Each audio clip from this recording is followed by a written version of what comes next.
मासूम हो या 80 साल का बुजुर्ग, दिल्ली एनसीआर में हर आदमी इन दिनों 25 से 30 सिगरेट पी रहा है। आप ये सुनकर चौंक सकते हैं, लेकिन ये सच है। दिल्ली एनसीआर की हवा इस वक्त जहर से भरी हुई है। हवा में फैले प्रदूषण ने लोगों की हालत खराब कर दी है। ढंग से सर्दी आने से पहले ही हर साल की तरह इस क्षेत्र का AQI लगातार बिगड़ने लगा है। एयर क्वालिटी इंडेक्स यानी AQI स्तर सोमवार सुबह नोएडा में 616 पहुंच गया, गुरुग्राम में 516 तो दिल्ली में 450 के पार रहा। दिल्ली एनसीआर में बढ़ते प्रदूषण के चलते लोगों को सांस, आंखों में जलन और एलर्जी जैसी स्वास्थ्य समस्याओं का सामना करना पड़ रहा है। दिल्ली सरकार ने स्थिति से निपटने के लिए कई ऐलान तो किए हैं, लेकिन फिलहाल प्रदूषण के मामले में कोई सुधार नहीं दिख रहा है। ऐसे समय में लोगों के मन में सवाल उठता है कि आखिर नवंबर आते आते हर साल एनसीआर की हवा जहरीली क्यों हो जाती है। आगे स्थिति और कितनी गंभीर होगी। सरकार ने अब तक क्या क्या एक्शन लिए हैं और ऐसे माहौल में आपको क्या सावधानी बरतनी चाहिए, आइए जानते हैं इन सभी सवालों के जवाब हमारे इस एक्सप्लेनर के जरिए। नमस्कार, मैं मुस्कान खन्ना। आप देखना शुरू कर चुके हैं ट्रायंगल्स मीडिया का स्पेशल शो दुनिया के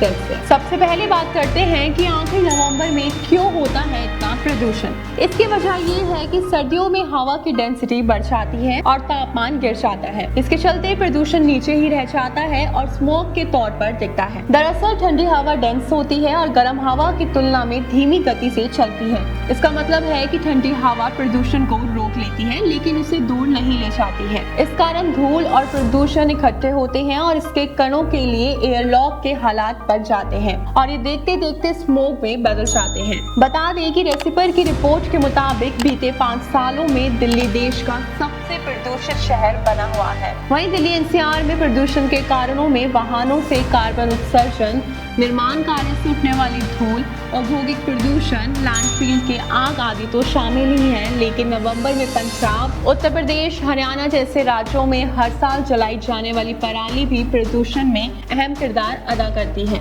अब बात करते हैं कि क्या होंगे इस प्रदूषण के नुकसान। हवा में फैले इस प्रदूषण के कारण लोगों में सांस लेने की तकलीफ, खांसी, आंखों में जलन और त्वचा संबंधी बीमारियां फैलने का खतरा बढ़ गया है। डॉक्टर्स के मुताबिक दिल्ली एनसीआर की सड़कें स्मोकिंग जोन बन गई है। सर गंगा राम हॉस्पिटल के डॉक्टर धीरेन्द्र गुप्ता के मुताबिक प्रदूषण के कारण युवाओं के बजाय बाल आयु वर्ग वाले लोगों को ज्यादा परेशानी होगी। अब बात करते हैं कि आप इस जहरीली हवा से अपने आप को कैसे बचा सकते हैं। डॉक्टर्स ने दिल्ली एनसीआर में फैले जहरीले प्रदूषण के कारण हालात बिगड़ने की चेतावनी जारी कर दी है। डॉक्टर्स ने लोगों को सुबह जल्दी या देर शाम को बाहर जाने से बचने की कोशिश करने को कहा है, क्योंकि उस समय प्रदूषण का स्तर बहुत अधिक होता है। समय आ गया है कि हम मास्क का इस्तेमाल करें।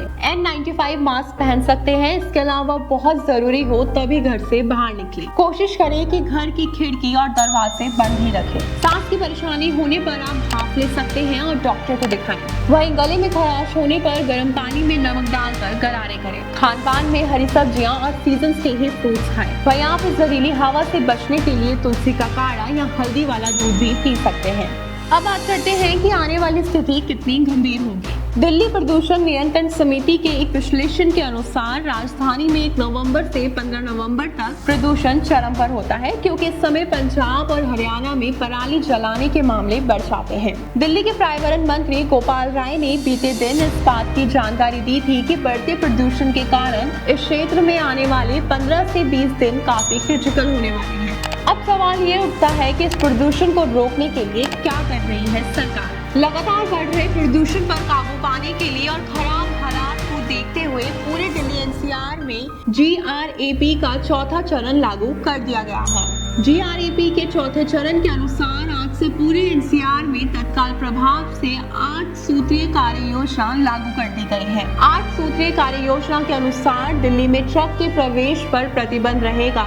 आवश्यक वस्तुओं को ले जाने वाले, आवश्यक सेवाएं प्रदान करने वाले ट्रकों और सभी LNG, CNG इलेक्ट्रिक ट्रकों को छोड़कर। इसके अलावा आवश्यक वस्तुओं को ले जाने, आवश्यक सेवाएं प्रदान करने वालों को छोड़कर दिल्ली में पंजीकृत डीजल चालित माध्यम माल वाहन और भारी माल वाहन के दिल्ली में के चलने पर प्रतिबंध लगाया जाएगा। GREP चरण 4 प्रतिबंधों में NCR राज्य सरकारें भी शामिल हैं और GNCTD 6ठी, 9वीं और 11वीं कक्षा के लिए भी फिजिकल क्लास बंद करने और ऑनलाइन मोड में पढ़ाई कराने का निर्णय ले सकती है। 8 सूत्रीय कार्य योजना के मुताबिक NCR राज्य सरकारें नगरपालिका और निजी कार्यालयों को 50% क्षमता पर काम करने और बाकी को घर से काम करने की अनुमति देने का निर्णय लेगी। राज्य सरकारें कॉलेजों, शैक्षणिक संस्थानों को बंद करने जैसे अतिरिक्त आपातकालीन उपायों पर विचार भी कर सकती है। दोस्तों, अगर आपको हमारा वीडियो पसंद आया हो तो दोस्तों के साथ भी जरूर शेयर करें और अगर आपके मन में कोई सवाल है तो उसे कमेंट में लिखकर हमें जरूर बताएं। हमारे चैनल को सब्सक्राइब करना ना भूलें ताकि आपको लेटेस्ट अपडेट मिलते रहे। आपसे जल्दी मुलाकात होगी एक नए टॉपिक पर, एक नए वीडियो के साथ। देखते रहिए ट्रायंगल्स मीडिया। धन्यवाद।